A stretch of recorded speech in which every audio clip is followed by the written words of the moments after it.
سیدنا انس بن مالک رضی اللہ تعالیٰ عنہ سے روایت ہے، شدت مرض کے زمانے میں نبی کریم صلی اللہ علیہ وسلم کی بے چینی بہت بڑھ گئی تھی۔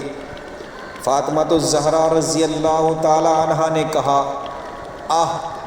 ابا جان کو کتنی بے چینی ہے۔ آپ صلی اللہ علیہ وسلم نے اس پر فرمایا کہ آج کے بعد تمہارے ابا جان کو یہ بے چینی نہیں رہے گی۔ پھر نبی کریم صلی اللہ علیہ وسلم کی وفات ہو گئی تو فاطمہ الزہرا رضی اللہ تعالی عنہا کہتی ہیں، ہائے ابا جان، آپ اپنے رب کے بلاوے پر چلے گئے۔ ہائے ابا جان، آپ جنت الفردوس میں اپنے مقام پر پہنچ گئے۔ ہم جبرائیل علیہ السلام کو آپ کی وفات کی خبر سناتے ہیں۔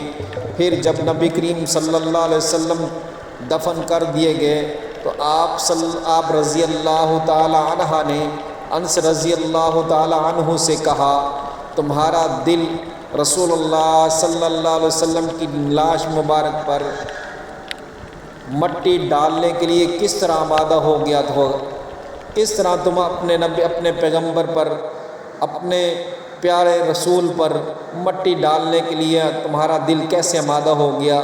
یہ بات ایسی تھی کہ حضرت انس بن مالک رضی اللہ تعالی عنہ کو بے تحاشا رونا آیا، دل ٹوٹ گئے اور ہچکیاں بند گئی۔